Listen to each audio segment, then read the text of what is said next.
Welcome to my video about this electric bicycle.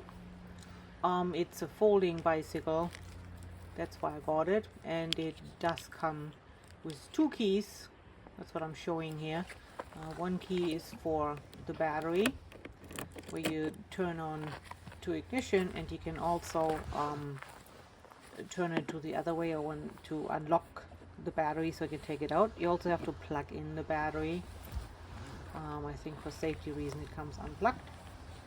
And the second key is for your ignition on the handlebars, which will turn on the bicycle, and you also get that LCD screen.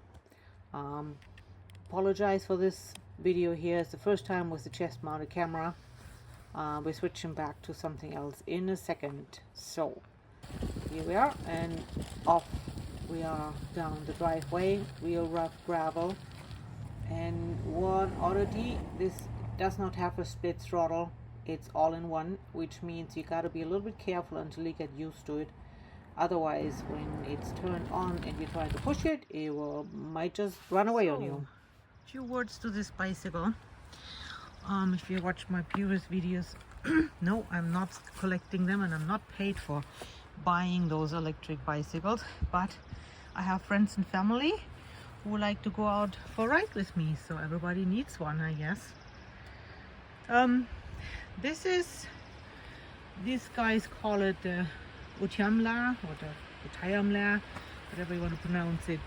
But this type of bicycle, there are a bunch of different producers out there, or at least brands that sell this type of bike. Battery was supposed to be 8 amp, but as you can see, it's a 10 amp. Works for me.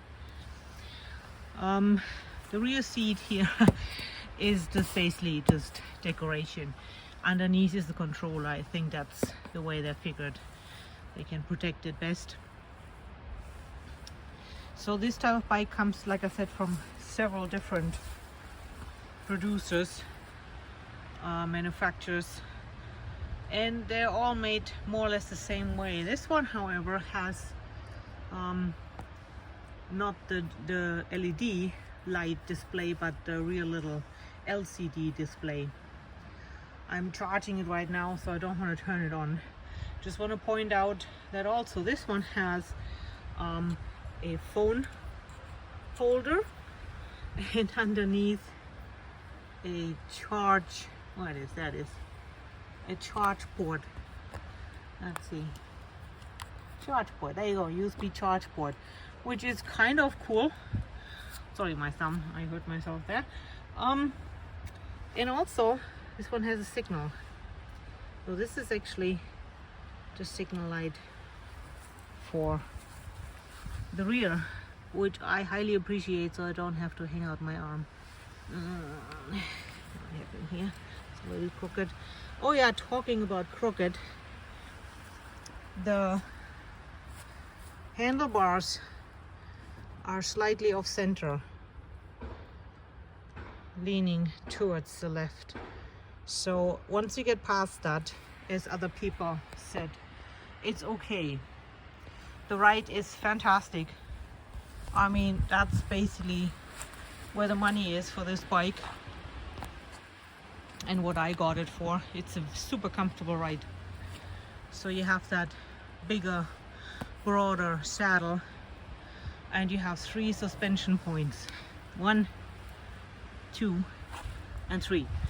And you saw in my ride video how it handles the really rough asphalt or even gravel roads.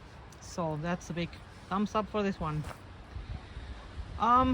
Performance power, although it is a 48 volt bike, its hills are not its friend, so that's probably where the tires come in. And also it's only 4 amp difference to my big bike, but it's on hills, it's where it's really lacking. So flat land, okay, great, but as soon as you have to get steep hills, not the bike for that. However, for the price range, this was $600 Canadian on Amazon. I think it's a good deal.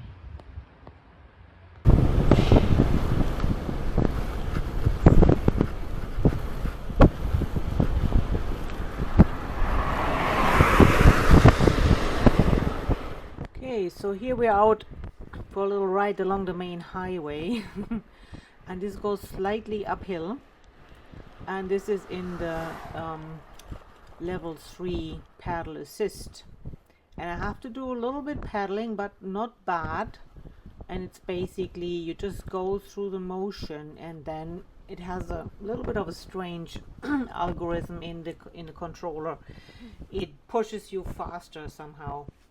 That's the best way I can describe it.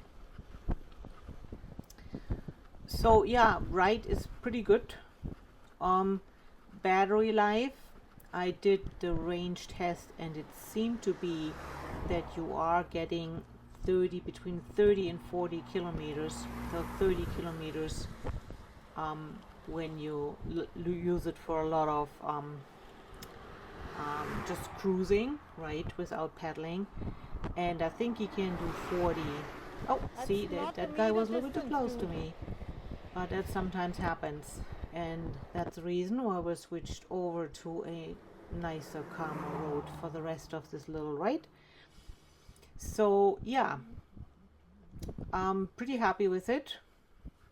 And I can so far only recommend it. We'll see how it will last. But that's always a gamble. You get what you pay for. So far so good.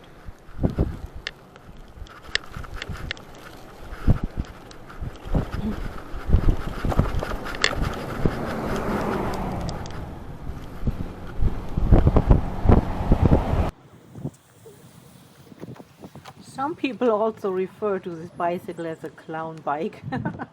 And in honor of that, I give you a little spiel riding it on the wet sand. As you've seen, it's not as easy as it looks, but it was quite a lot of fun.